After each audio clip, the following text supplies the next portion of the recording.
বাস বাস, ওই একজনে কইতাছে হামজা লাম যাব লাল বিল, শুনছেন? এটা হচ্ছে আল, হ্যাঁ কয় লাল, কেমন লাগে? হ্যাঁ শোনেন শোনেন, এখানে একটা কথা বলি দেখেন, আল বলে ধরে রাখলে দেখেন তো জিহ্বার আগাটা উপরের দাঁতের গোড়ার সঙ্গে লাইগা থাকে কি থাকে না?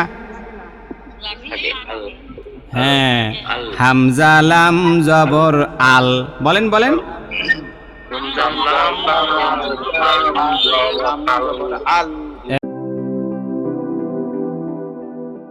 মনে রাখতে হবে 29টি আরবি হরফের জন্য মাখরাজের সংখ্যা হলো 17টি। এই 17টি মাখরাজ আমরা যদি একটু ভালো করে শিখতে যাই তাহলে বইয়ের ঠিক 5 নম্বর পৃষ্ঠায় একটি বাকযন্ত্রের চিত্র দেয়া আছে। এই চিত্রটি অবশ্য আমার নিজের অঙ্কন করা, আমি বিভিন্ন বই পুস্তকে বা বিভিন্ন গুগল সার্চ করে বিভিন্ন বাকযন্ত্র নেওয়ার চেষ্টা করছি, কিন্তু সেগুলো অনেক ঘোলাটে, অনেক কঠিন, এই জন্য বুঝবেন না বিধায় আমার মতো করে আমি একটা এখানে আঁকছি যাতে আমি সহজে বুঝাইতে পারি আর কি। এটা তো চলেন আমি এই বাকযন্ত্র দিয়ে আপনাদেরকে 17টি মাখরাজ কমপ্লিট করাবো ইনশাআল্লাহ। হয়তোবা আজকে 17টি পারবো না, অর্ধেক পারবো, বাকি অর্ধেক আবার আগামীকাল। সর্বপ্রথম দেখেন এই যে বাকযন্ত্রের একেবারে নিচের দিকে যদি আমরা যাই, সেখানে দেখেন লেখা আছে এক। আপনারা কি একের জায়গাটা পাইছেন সবাই? এক লেখা আছে এরকম একটা জায়গা পাইছেন? বাকযন্ত্রটা খোলেন। আচ্ছা পাইছেন, পুরুষরা পাইছেন? পুরুষরা হ্যাঁ, এখানে এক দ্বারা বোঝানো হইল এই জায়গা থেকে 1 নং মাখরাজ উচ্চারিত হয়। আবার দেখেন এখানে 2, মানে এখান থেকে 2 নং মাখরাজ, আবার এখানে 3 নং মাখরাজ। যেখানে যে নম্বর দেয়া ওই নম্বর থেকে ওই মাখরাজের উচ্চারণ হয় বিধায় আমরা এখানে নম্বরগুলি দিয়ে সেট করেছি। এইবার আমরা যাই একটা সূত্র, এইবার আমরা যাব 1 নং মাখরাজে। সবাই একটু পিছনের দিকে যান, গেলে দেখবেন 1 নং মাখরাজ লেখা আছে। হলকের শুরু হইতে 2টি মাখরাজ উচ্চারিত হয়, মানে 2টি হরফ উচ্চারিত হয়, সেটাকে বলা হয় 1 নং মাখরাজ। এইবার আমাদের চিনতে হবে হলকটা কি। এই যে বললাম যে হলকের শুরু হইতে, দেখেন বইয়ের মধ্যে হলকের শুরু হইতে হামজা হা। এখন প্রশ্ন হলো যে হুজুর হলকটা কি? হলক হলো আরবি শব্দ, বাংলা হলো গলা। এই কথাটা আপনারা সবাই খাতায় নোট করেন, খাতায় লেখেন, কারণ এটা ভুলে যাবেন, এগুলো পরীক্ষায় আসে। আবার বলছি, হলক এটা আরবি শব্দ, বাংলা অর্থ হলো গলা। তাহলে দেখেন হলকের শুরু হইতে, তাহলে এর অর্থ দাঁড়ায় গলার শুরু হইতে। এখন গলার শুরু কোনটা? এইবার আমরা বাকযন্ত্রের দিকে তাকাই, দেখেন এইটা হলো গলার শুরু। এই যে এই যে এক লেখা, এইটা গলার শুরু, এইটা গলার মাইজ, আর এটা গলার শেষ ভাগ। এই ঠিক এই জায়গায় আপনারা সবাই এই জায়গাটার দিকে একটু খেয়াল করেন, মানে আমাদের এই যে বুকের অংশটা শেষ, গলা শুরু, বুক শেষ, গলা শুরু, এইটাকে বলা হয় হলকের শুরু আর কি। হলকের শুরু থেকে 2টা হরফ উচ্চারিত হয়, একটা হইল হামজা। এই দেখেন আমি এখানে লিখি, আপনারাও লিখতে পারেন, বইয়ের মধ্যেও লিখতে পারেন, আর যদি মনে করেন যে বইটা আঁকবো না, আপনি খাতায় লিখতে পারেন। এরকম একটা চিত্র আঁকা নেন, আঁকা খাতায় লেখেন, আমার সাথে সাথে লেখেন। সবাই কিন্তু লিখবেন, কেউ বাদ থাকবে না, সবাই লিখে এগুলো জমা দিবেন, এই খাতাগুলো আমাদের হোয়াটসঅ্যাপে জমা দিবেন। দেখেন আমি লিখি হামজা হা, হামজার মধ্যে টান নাই, এই জন্য বলছি হামজা, কোনো টান দিছি না। আবার দেখেন হা, হায়ের মধ্যে একালি পরিমাণ টান আছে, এই জন্য টান দিছি। হ্যাঁ, হায়ের মধ্যে একালি পরিমাণ টান আছে, এই জন্য টান দিয়েছি। এখন এই যে হামজাটা আসলেই যে গলার শুরু থেকে হয় সেটার প্রমাণ কি? অথবা এই যে হাঁটা, এইটা যে গলার শুরু থেকে আসে, এইটারই বা প্রমাণ কি? প্রমাণ আমার কাছে আছে। এইবার সবাই সকলের ডান হাতের শাহাদা আঙ্গুল যেইটা দিয়ে আমরা সাক্ষী দেই, এই যে শাহাদা আঙ্গুল, এই আঙ্গুলটা দিয়া ঠিক গলার এই জায়গাটায় আপনারা চাপ দিয়া ধরেন। দেখবেন অনেকের এই জায়গাটা একটা ছোট্ট গর্তের মতো আছে। এই জায়গাটায় আঙ্গুল দিয়া চাপ দিয়া ধরেন, আর আমার সাথে আপনারা উচ্চারণ করবেন হামজা, হামজা জবর আ। সবাই বলেন তো, সবাই বলেন হামজা জবর আ। এই যে হামজা, হামজা জবর আ।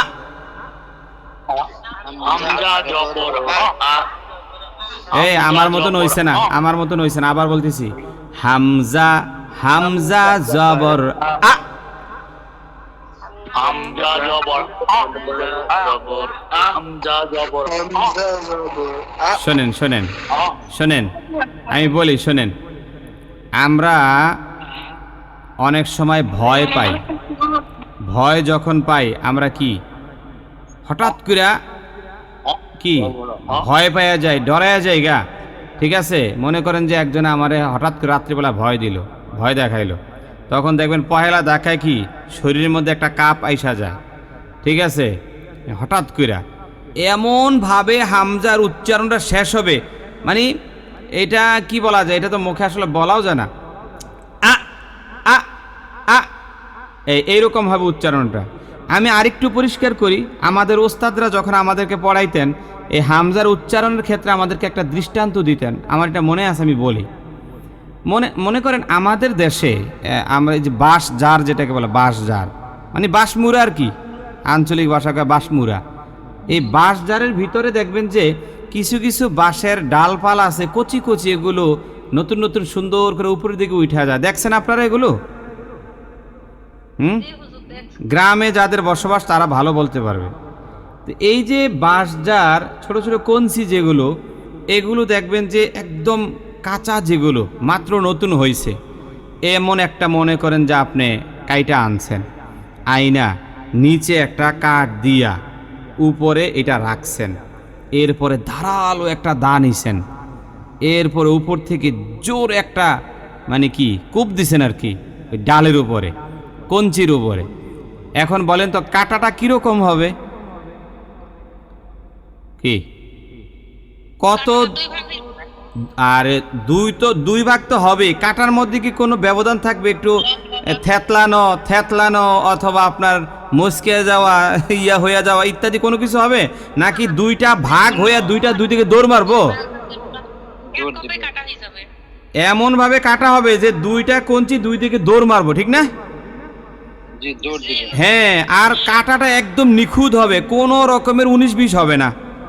মানে এটা আমাদেরকে এক্সাম্পলটা বুঝাইছেন আর কি, জানি না কতটুকু বুঝাইতে পারছি। হামজার উচ্চারণটা এতটাই স্পষ্ট হবে এবং হঠাৎ থেমে যাবে যে ওই যে বাঁশের কঞ্চি কাটলে যেরকম হয় ওই রকম হবে। আমি উচ্চারণটা আবার করি, খেয়াল করেন। হামজা, হামজা জবর আ। বলেন সবাই।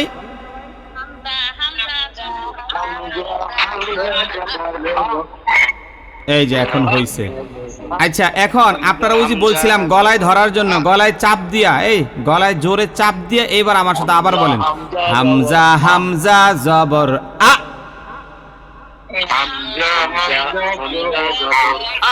এখন আপনারা সত্যি করে বলেন তো আপনাদের আঙ্গুলের মধ্যে ঘর্ষণ লাগছে কিনা বা একটু ভাইব্রেট হয়েছে কিনা? হ্যাঁ, আঙ্গুলের মধ্যে লাগছে। তাহলে বোঝা গেল এই হামজার উচ্চারণ গলার শুরু থেকে হয়ে যায়। আবার দেখেন হায়ের উচ্চারণটা আমরা এখন করব। হামজা, হা জবর আহ। বলেন আহ। হামজা, হা জবর আহ।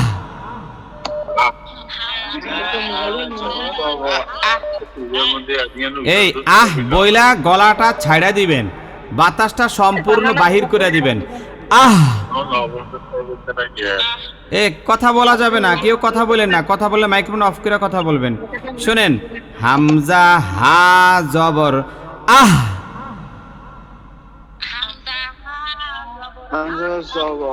আরে আমরা অনেক সময় একটু ব্যথিত হইয়া বলি না আহ, এরকম শব্দ কিন্তু ব্যবহার করি।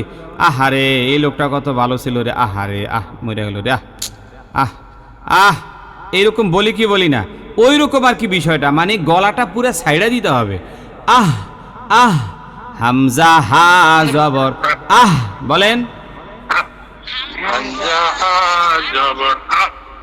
এই তো হয়েছে,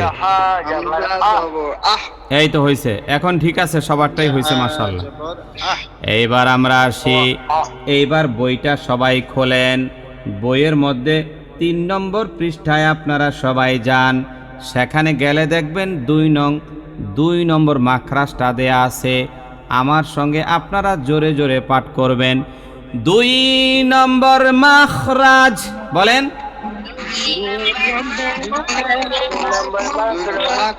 ওই যে একজনে কয় নাই, ওই ওই একজনে কয় নাই, হ্যাঁ বাবলে বইছে, বাপ ছুড়েলাম কিন্তু তাড়াতাড়ি জোরে জোরে কন। 2 নম্বর মাখরাজ, এ এমন হইছে, হলকের মধ্যখান হইতে,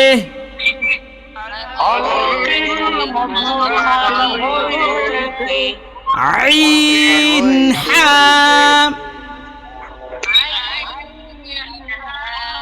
আলোকের মধ্যখান হইতে, আইন হা।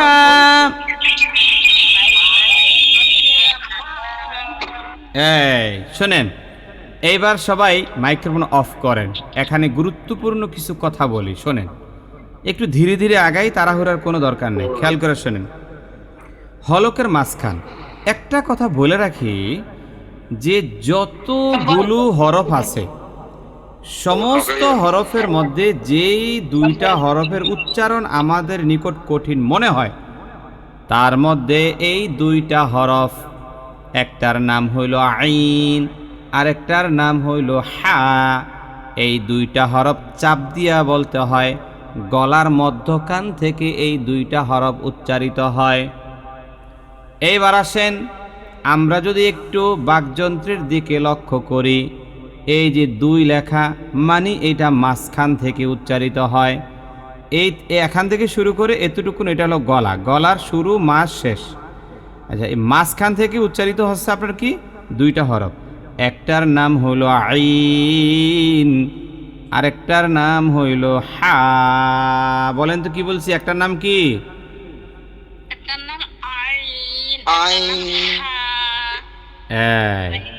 এইবার আসেন, আসলেই কি এগুলো গলার মধ্যখান থেকে উচ্চারিত হয়? প্রমাণ কি? প্রমাণ হইল হামজা আইন জবর আ। বলেন বলেন বলেন।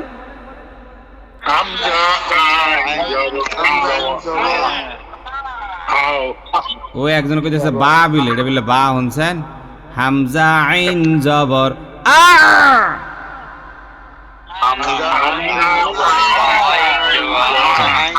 গলাটা, এই গলাটা একটু ভাঙ্গা ভাঙ্গা হইয়া যাবে, এই রকম মনে হবে। হামজা আইন জবর আ।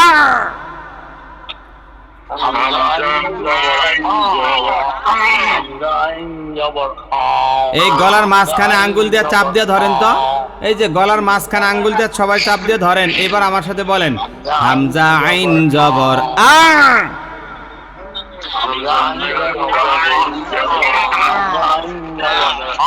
লাগছেনি লাগছেনি, আঙ্গুলে লাগেনি, আঙ্গুলে লাগেনি।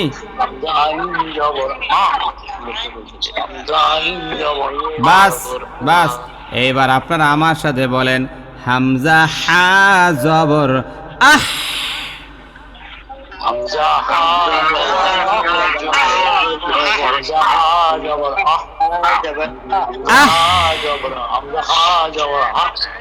সবাই চুপ করেন, সবাই একটু একটু আমারটা শোনেন, একবার বলে একটু চুপ হয়ে যাবেন, আমাকে বলতে দিয়েন, আমি যাতে বললে আপনারা বুঝেন। শোনেন, হামজা হা জবর আহ, বাতাসটাকে ভিতরে যত চেপে রাখা যায়, ছাড়বেন না সহজে, যতটুকুন ছুটে যায় যাবে। হ্যাঁ, চেপে রাখার চেষ্টা করবেন, তাইলে এটা দেখবেন যে চাপ হইয়া যাবে। এই যে আহ আহ আহ, বলেন তো বলেন।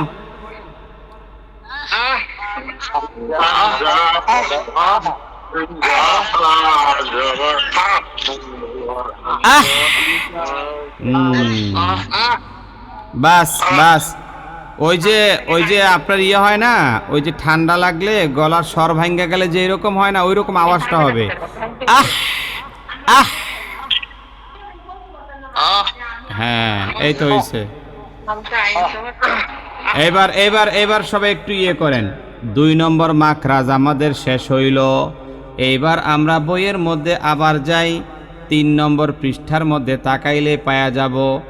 এবার আমি পড়াবো, আপনারা আমার সঙ্গে পড়বেন। 3 নম্বর মাখরাজ, 3 নম্বর মাখরাজ হলকের শেষ ভাগ হইতে,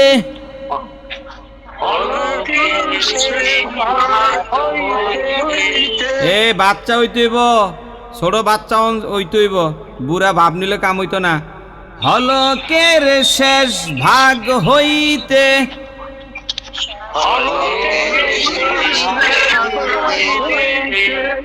গইন খ,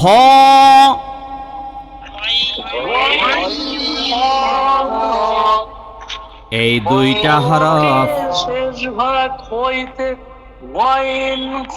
বাস বাস, এবার আমারটা শোনেন। এই 2টা হরফ, এই 2টা হরফ হইল মোটা হরফ।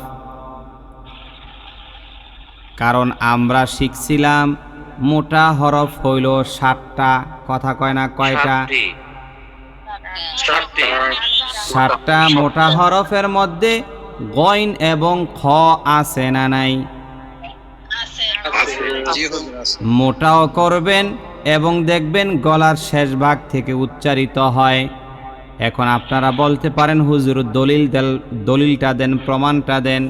প্রমাণটা হইল আপনারা সকলে ঠিক গলার শেষ ভাগে চাপ দিয়া ধরেন, আর সবাই আমার সঙ্গে উচ্চারণ করেন হামজা গইন জবর আও, বলেন।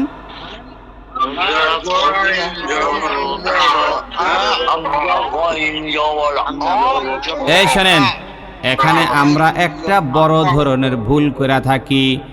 বড় ধরনের ভুল হইল আমরা অনেকে গইনটাকে কলকলা করে ফেলি। যেমন আমরা অনেকে বলি আগো আগো, এটাকে আগো না আও? আগ বইলা থাইমা যাইবেন, দ্বিতীয়বার যাতে রিপিট কোনো আওয়াজ না হয়। তাহলে দেখেন গয়নের উচ্চারণটা মোটাও হইল এবং সেটা গলার শেষ ভাগ থেকে দেখেন, এই যে আঙ্গুলি ধরে দেখেন আও আও আও। এইবার আমি আরেকটা হরফ লিখব, এই হরফটার নাম হইল খ। হামজা খ জবর আখ আখ।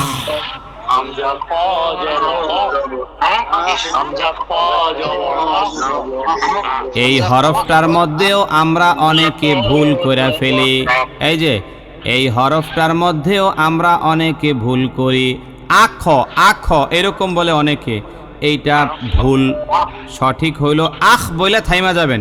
হামজা খ জবর আখ, বলেন।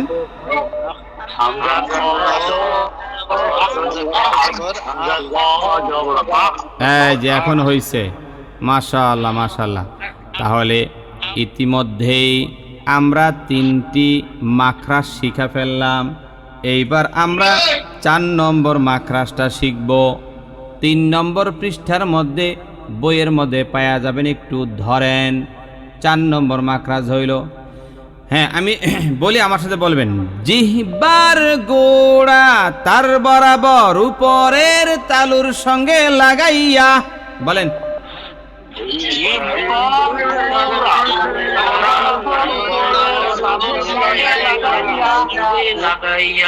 দুই নক্তাওয়ালা কফ,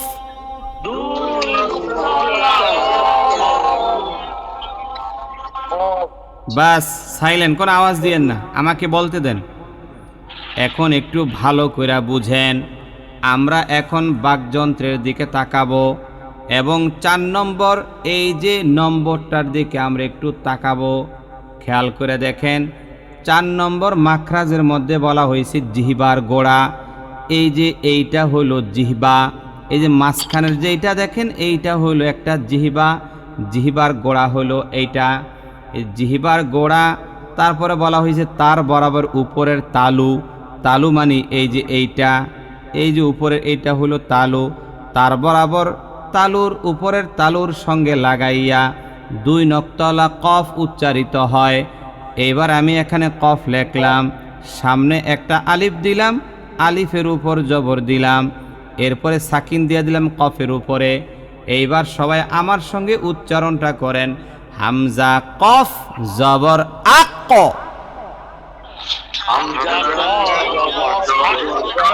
হামজা কফ জবর আক।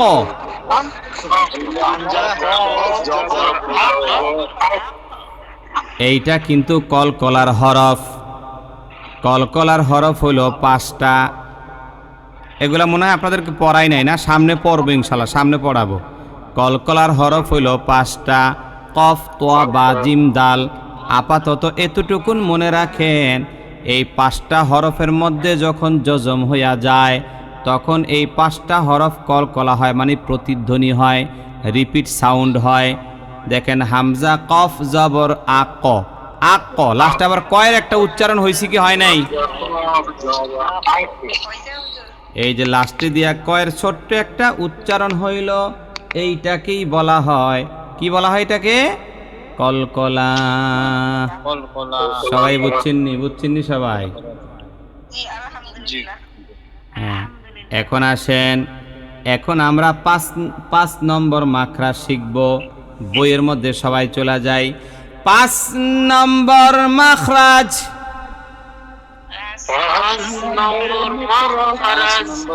ওই যে সবাই কয় নাই 5 নম্বর মাখরাজ। জিহ্বার গোড়া থেকে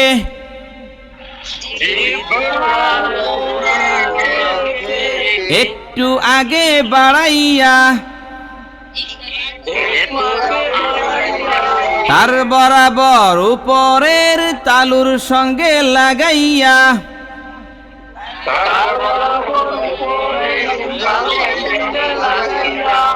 মধ্যখান পেঁচানো কাফ।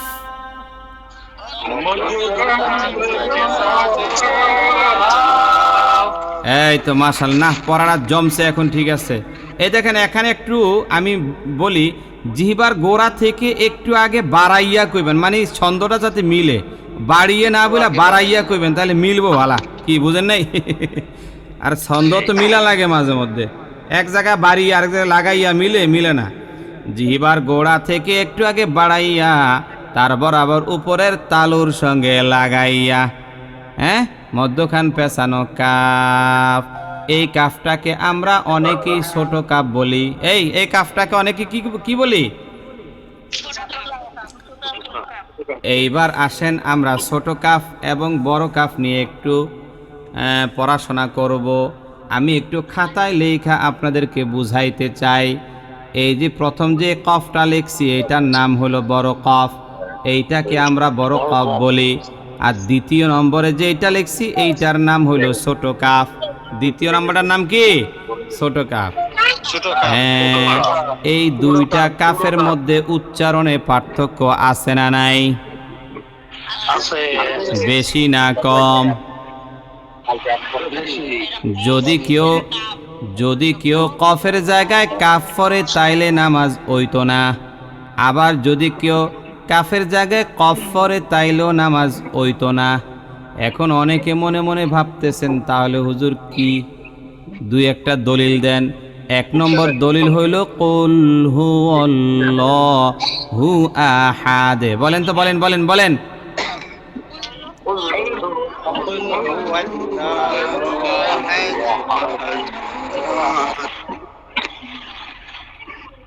আচ্ছা শোনেন, খেয়াল করে শোনেন। কুল হুয়াল্লাহু আহাদ, এটার অর্থ হইল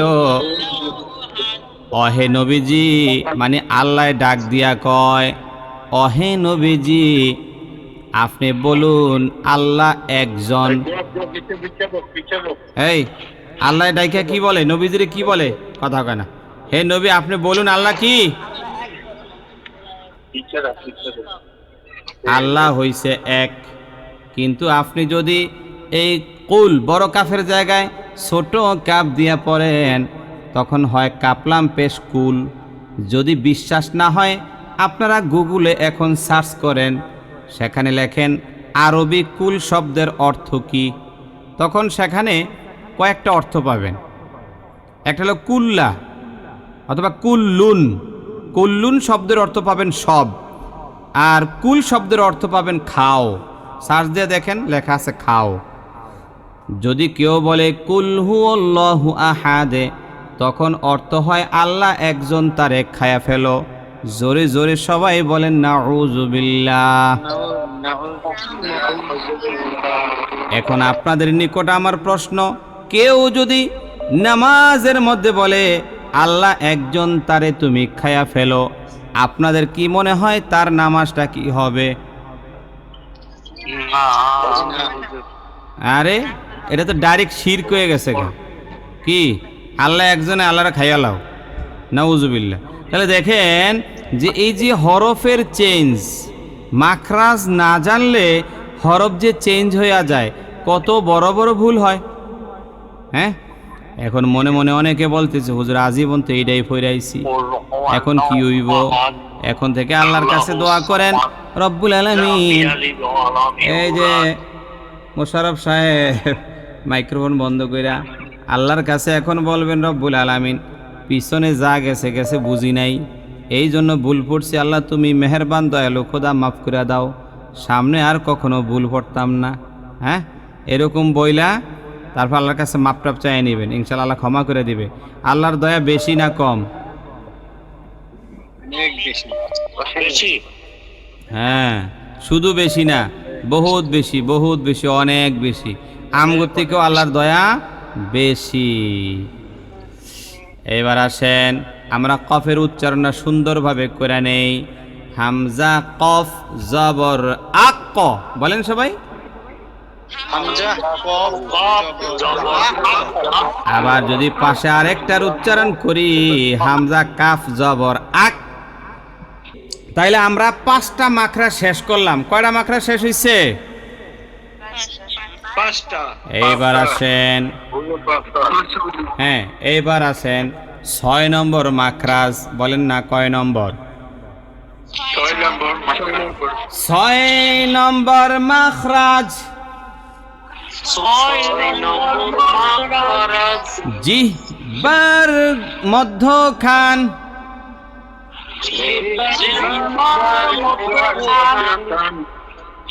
জিহ্বার মধ্যখান তার বরাবর উপরের তালুর সঙ্গে লাগাইয়া,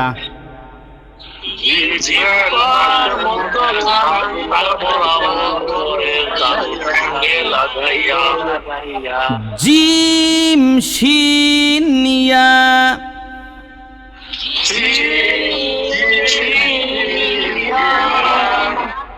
মনে রাখবেন, মনে রাখবেন এই 3টা হরফের উচ্চারণ শক্তি দিয়া করা লাগে, শক্তিশালী উচ্চারণ হয়।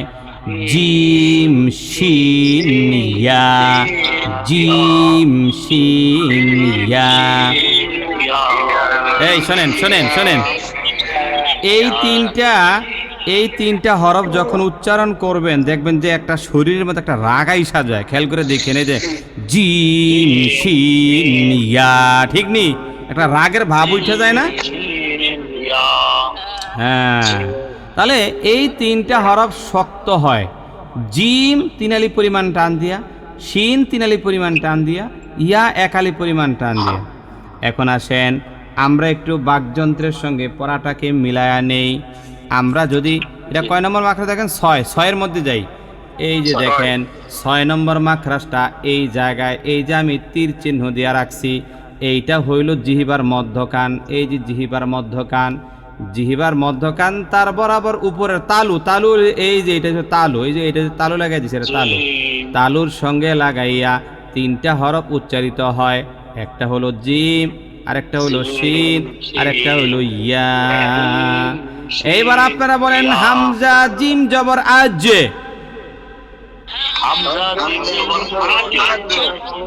হামজা শিন জবর আশ, হামজা ইয়া জবর আই, হামজা ইয়া জবর আই।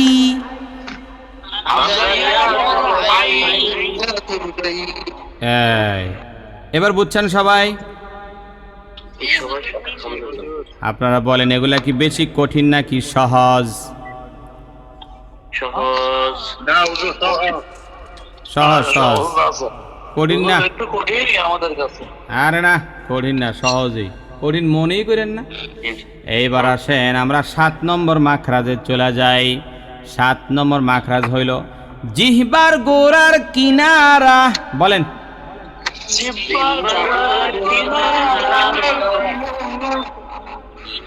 উপরের মারির দাঁতের গোড়ার সঙ্গে লাগাইয়া।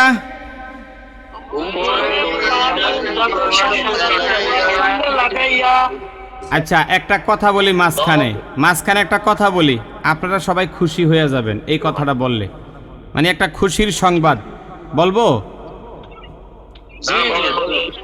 খুশির সংবাদটা হইল এই যে আমি মাখরাজগুলো পড়াচ্ছি, মনে মনে অনেকে ভাবতেছে রে এই মাখরাজ এগুলো আমারে যদি হুজুরে বাইটটা সুন্দর করে বর্তা বানাও খাওয়ায়া দেয়, এরপরেও আমার মাথার মধ্যে ঢুকতো না, মনে মনে অনেকে কইতাছে আর কি। তাদের জন্য একটা খুশির সংবাদ হইল এই মাখরাজ একটাও মুখস্থ করার দরকার নাই। আমি পড়াচ্ছি কেন? বুঝায়া দেওয়ার জন্য।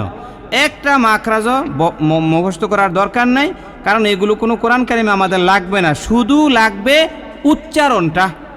কথা কয় না, শুধু কি লাগবে?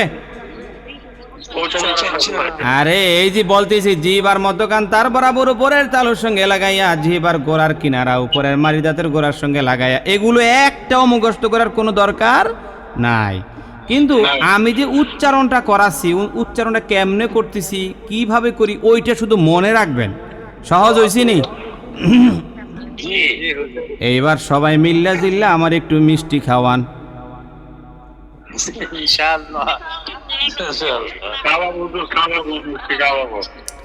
জিহ্বার গোড়ার কিনারা। এইবার জিহ্বার গোড়ার দিকে নজরটা নেন, মানে খেয়ালটা নেন, আর উপরের মারির দাঁতের গোড়ার সঙ্গে লাগাইয়া, উপরের মারির দাঁতের গোড়ার সঙ্গে লাগাইয়া, মানে এটা খেয়াল নেন, খেয়াল। এবার আমার সঙ্গে পড়েন দে দে।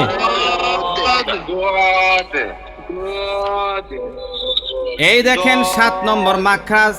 7-এর দিকে তাকায়া দেখেন, এই দেখেন 7 বরাবর যদি আপনি তাকান, দেখেন এই যে এখানে আমি চিহ্ন দিয়ে রাখছি জিহ্বার গোড়ার কিনারা, এই সাইড আর কি, সাইড কিনারা উপরের মারির দাঁতের গোড়ার সঙ্গে যা লাইগা যাবে, সেখান থেকে উচ্চারিত হয় দে।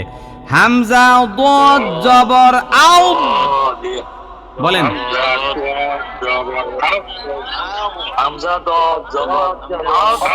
শোনেন শোনেন শোনেন শোনেন, আমারটা শোনেন। হামজায় যাইয়া দতকে ধরবে এবং আউত বইলা কেউ ছাড়বেন না, মুখমণ্ডল ওই রকমই থাকবে। দেখবেন দুই দিকের আপনার জিহ্বার দুইটা সাইড উপরে উঠা দাঁতের মারির সঙ্গে যা লাইগা রয়েছে, খেয়াল করে দেখেন। আবার হামজা দত জবর আউত।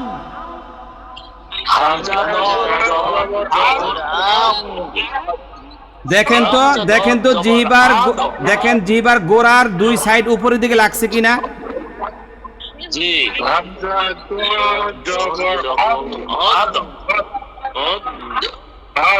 হ্যাঁ, বাস হইছে। দাঁত মুখ ভাঙ্গে লাইতেছে একজনে। এইবার আসেন সর্বশেষ মাখরাজ। এই মাখরাজের নাম হইল 8 নম্বর মাখরাজ। এই মাখরাজটা পড়া আজকের মতো এখানেই বিদায় নেব ইনশাআল্লাহ, যদি আল্লাহ সুবহান তৌফিক দান করে। এইবার আপনার সবাই আমার সাথে পড়েন 8 নম্বর মাখরাজ। জিহ্বার আগার কিনারা,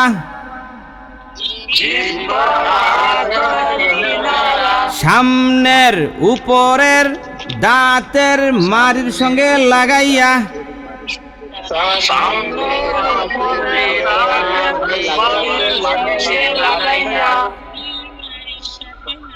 আচ্ছা কয়েকটা বিষয় খেয়াল করেন। প্রথমে বলছে জিহ্বার আগার কিনারা, জিহ্বার আগার কিনারা সামনের উপরের দাঁতের গোড়ার সঙ্গে যা লাগবে, খেয়াল করে দেখেন লাম 8 নম্বর মাখরাজ। এই যে 8, এইটা হলো জিহ্বার আগার কিনারা। এইটা দেখবেন সামনের উপরের দাঁতের গোড়ার সঙ্গে যা লাগা যাবে। দেখেন হামজা লাম জবর আল,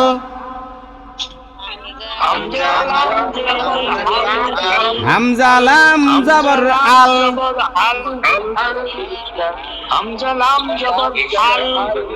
এই সবাই আল বলে ধরে রাখেন, কেউ ছাইরেন না, আল বলে ধরে রাখেন।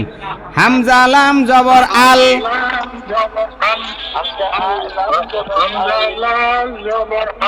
বাস বাস বাস। ওই একজনে কইতাছে হামজা লাম জবর লাল বিললে, শুনছেন? এটা হইছে আল, হ্যাঁ কয় লাল, কেমন লাগে?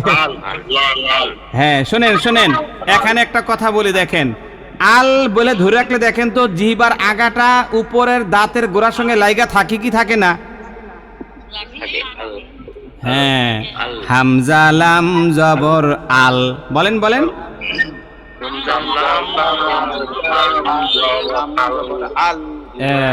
এই তো হইছে। এইবার আমরা সবাই চিল্লায়া মাবুদের দরবারে পড়ি আলহামদুলিল্লাহ। 8টা মাখরাজ আজকে শিখলাম, 8টা মাখরাজ। বাকি যে মাখরাজ রইছে ওগুলো আবার কালকে শিখবে ইনশাআল্লাহ, ঠিক আছে নি? তাহলে মাখরাজের দুইটা পার্ট হবে, একটা হলো প্রথম পার্ট আর একটা দ্বিতীয় পার্ট, ঠিক আছে? এইবার আপনারা বলেন তো কোনো প্রশ্ন আছে কিনা? হুজুর আমার একটা ছোট প্রশ্ন ছিল। হ্যাঁ, সবাই মিউট করেন, এই সবাই এখন মিউট রাখেন। এখন আমি আপনাদের সাথে একটু কথা বলবো, প্রশ্নের উত্তর পর্ব করব সর্বোচ্চ 5 মিনিট, এরপরে মুনাজাত। অনেকদিন হয়েছে মুনাজাত দেই না আপনাদের, এখানে মুনাজাত দেব আজকে। হ্যাঁ বলেন। হুজুর আমার একটা প্রশ্ন হলো, একটা জিনিস, হ্যাঁ, যে আলিফ আমরা তো বলি আলিফ, এটাকে আমরা পড়তেছি হামজা, এটারই এটা একটু আমি একটু বুঝতে চাই। আচ্ছা ঠিক আছে ঠিক আছে। এই মাইক্রোফোন মিউট কাটটা, এই খোলা কাটটা, এই যে শাহানাজ বেগম নাকি শাহানা বেগম, মিউট করেন, ভুলিয়া জায়গা। আচ্ছা শোনেন, আপনি বলছেন আলিফকে কেন হামজা বলছি সেটা? জি হুজুর। আচ্ছা ঠিক আছে, আলিফকে কেন হামজা বললাম এইটার সুন্দর একটা উদাহরণ আমি দিতে চাই। প্রথম নম্বর কথা হইল, একজন ব্যক্তি আচার বেচে, কি বেচে? কে প্রশ্নটা করছেন? আমার লগে কথা কন, হাই হ্যালো কন না, কি বেচে? জি হুজুর, জি জি। ওই যে কয় জি হুজুর জি জি, কইবেন না, আচার বেচে, কি বেচে? আচার বেচে। হ্যাঁ, এটা আমার লগে কইতে হবে, তাহলে জম্বো। এই যে আরেকজন কার মাইক্রোফোনটা খোলা, মাইক্রোফোন সবাই অফ রাখেন, ওনাকে বুঝাইলেই সবাই বুঝা যাবেন। এই যে ফাহিম, ফাহিম বন্ধ রাখেন। বলছি যে আচার বিক্রি করে। এখন মনে করেন যে ওই লোক মাথায় করে আচার নিয়ে রাস্তা দেয়া যায়, আপনি কি বলবেন তখন? এই আচারওয়ালা, এই আচার, এই আচার, হ্যার নাম কি আচার? কোন হ্যার নাম আচার? না হুজুর। তা আচার ডাক দিছেন। আচ্ছা, বেড়ায় চালায় রিক্সা, এই রিক্সা, হ্যার নাম কি রিক্সা? রিক্সা না? জি না। আচ্ছা, ঠিক তেমনি ভাবে নাম হইছে আলিফ। আলিফ যখন জবর নিয়া হাঁটে, আলিফ যখন জের নিয়া হাঁটে, আলিফ যখন পেশ নিয়া হাঁটে, আলিফ যখন জজম অথবা তাজদিদ নিয়া হাঁটে, তখন আলিফ আর আলিফ থাকে না, আলিফটাকে দূরে থেকে আমরা বলি হামজা। এবার বুঝছেন কেন হামজা বলছি? কারণ ওই হরকত নিয়া চলে। কি নিয়া চলে? হরকত। এই জন্য আমরা এটাকে হামজা বলি। ওই যে আসারওয়ালায় আসার লই আড়ে দিকে আসার কই, এই আসারওয়ালা, এরকম আর কি। এই আলিফটায় আলিফই থাকতো যদি হরকত নিয়ে না চলতো। এখন সে হরকত নিয়ে চলে বিদায়, যখনই সে হরকতের দায়িত্ব নেবে তখন সে আর আলিফ থাকে না, তখন সে হামজা হইয়া যায়। এবার কমপ্লিট। জি হুজুর, জি ইনশাআল্লাহ। এইবার এই যে আমি যতবার এখানে লেখছি খাতায়, সবগুলোর মধ্যে আলিফের উপর জবর আছে না নাই দেখেন তো? জি আছে আছে। এই জন্য আমি বারবার এগুলোকে হামজা বলছি, একবারও আলিফ বলি নাই। আর কোনো প্রশ্ন কেউর? জি না ইনশাআল্লাহ। আচ্ছা, তাহলে একটু কথা বলি। একটু কথা কইবেন, কি কন? বলছে কি আমাদের একদিন পর একদিন ক্লাস দেবেন? হ্যাঁ, একদিন পরে একদিন ক্লাস পাবেন আপনারা। ও তাই আমি জিজ্ঞেস করছিলাম আর কি। হ্যাঁ, মহিলারা একদিন পরে একদিন ক্লাস পাবেন, আর পুরুষরা প্রত্যেক দিন পাবেন। কারণ আপনারা তো আবার আলাদাভাবে একজন শিক্ষিকার ক্লাস পান, ঠিক না? জি জি। এই জন্য আপনাদের ওইদিকে একটা ক্লাস পান, আর পুরুষরা তো পায় না। ওনাদেরকে শুধু আমার কাছেই রাখছি, ওনাদেরকে আমি আবার ছাড়ি না। পুরুষ মানুষ তো, এদেরকে ছাড়ন যাইতে না সহজে, বুঝছেন না? জি জি জি। আচ্ছা ঠিক আছে, আলহামদুলিল্লাহ। তাহলে আজকে এই 7-8টা মাখরাজ থাকুক। এখন আজকে আমরা একটু মুনাজাত দেব ইনশাআল্লাহ। আর হইলো যারা দর্শক আমার ইয়েতে লাইভে দেখতেছেন, আজকে অনেক শিক্ষার্থী লাইভে যুক্ত হয়েছে আলহামদুলিল্লাহ। আপনারা কিন্তু সকালেও যদি সময় পান যুক্ত হইয়েন, সকালেও আমাদের একটা লাইভ হয়, ওটা প্রয়োগ ক্লাস। হ্যাঁ, যদি সময় সুযোগ হয় সকালবেলাটাও থাইকেন, সেখানেও অনেক কিছু শিখতে পারবেন ইনশাআল্লাহ। আর হলো আপনারা যারা বই নিতে চান, এই যে প্রাথমিক কায়দার যে বইটা আজকে আমি যেটা থেকে পড়াইলাম, এই বইটা কিন্তু একদিনের বই না, আর এইটা সাধারণ কোনো বই না, এটা গবেষণার বই। এটা আমি দীর্ঘ প্রায় আজকে নিয়ে এই বছর নিয়ে প্রায় 8 বছর হইল। 2018 সনে আমাদের এটা চালু হয়। 18, 19, 20, 21, 22, 23, 24, 25, 26, প্রায় 8 বছর। এই 8 বছর পর্যন্ত আমি পড়াইতে পড়াইতে অভিজ্ঞতার আলোকে আমি এই বইটা নিজে লিখছি। কিভাবে লেখলে বয়স্করা বুঝবে ভালো, সব কিছু বিবেচনা করে বইটা লেখা হয়েছে। এই বইগুলো যারা কিনতে চান, এখানে নম্বর দেয়া আছে, নম্বরে হোয়াটসঅ্যাপে আমাদেরকে মেসেজ করলে বই পাঠিয়ে দিবে, যে 017799700580। হ্যাঁ জি হুজুর, ইয়াতে সবগুলো বই নিলে কত লাগবে? সবগুলো বই বলতে বিভিন্ন প্যাকেজ আছে, 1400-1500 টাকার প্যাকেজ আছে, 800 টাকার প্যাকেজ আছে, 400 আছে। আপনি সেখানে আপনি শোনেন, আপনি এখানে মেসেজ লিখেন যে আমি হুজুরের সবগুলো বই দেখতে চাই, তাহলে আপনাকে পিকচার পাঠানো হবে, দেখে দেখে যেটা যেটা ভালো লাগে নিয়েন। হ্যাঁ, না আমার কথা হলো আপনার পরামর্শ, যদি এখন আমরা তো শিখতেছি আপনার কাছে, আপাতত আপনি যদি একেবারে যেটা না নিলেই নয়, 3টা বই লাগবে। হ্যাঁ, একটা হলো 10 সূত্র কোরআন শিক্ষা, আরেকটা হলো প্রাথমিক কায়দা যেটা আজকে পড়াইলাম, আরেকটা হলো সহজ কালার কোডেড। এই 3টা বই আমরা খুব বেশি পরিমাণে ব্যবহার করি, পড়াই। এই 3টা বই 470 টাকা কুরিয়ার খরচ সহকারে আপনার হাতে দিয়ে আসবে। আরেকটা জানি কত সূরার জানি একটা বলছিলেন? এই যে এটাই তো 47 সূরার বই, এটাই তো, এই যে। আচ্ছা আচ্ছা আচ্ছা, এই 3টা বই। হুজুর এটা একটু অর্ডার রাখতে দেওয়া যায় না এখন, একটু কষ্ট করে, নাকি আমি ঠিকানা হোয়াটসঅ্যাপে পাঠাই দেব? হ্যাঁ হ্যাঁ, না ওগুলো তো আমি দেই না, আমার তো সময় হয় না ভাই। ওগুলো আমাদের লোক আছে, ওরা ওই মেসেজ চেক কইরা ওরা দেয়, এই জন্য লেখা দিতে হবে আপনাকে, ঠিকানা দিয়ে দিতে হবে। আচ্ছা জি ঠিক জি আছে। জি, ঠিক তাহলে আছে। হুজুর এই বইগুলোর নাম কি কি? আমি বই আপনি বলবেন যে 470 টাকা দামের প্যাকেজ চাই, এইটা লেখলেই হবে, ওরা জানে কোনটা কি। জি আচ্ছা, 470 টাকা দামের প্যাকেজ চাই, এটা লেখলেই হয়ে যাবে। জি, ওকে। আল্লাহুম্মা আমিন। রব্বানা যালামনা আনফুসানা ওয়া ইল্লাম তাগফির লানা ওয়া তারহামনা লানাকুনান্না মিনাল খাসিরিন। রব্বুল আলামিন, কোরআনের পাখিদেরকে নিয়ে হাত বাড়াইছি আল্লাহ, বড় আশা নিয়া তোমার এই বান্দিগুলো আমার কাছে কোরআন কারীম শিক্ষা গ্রহণ করার জন্য এসেছে।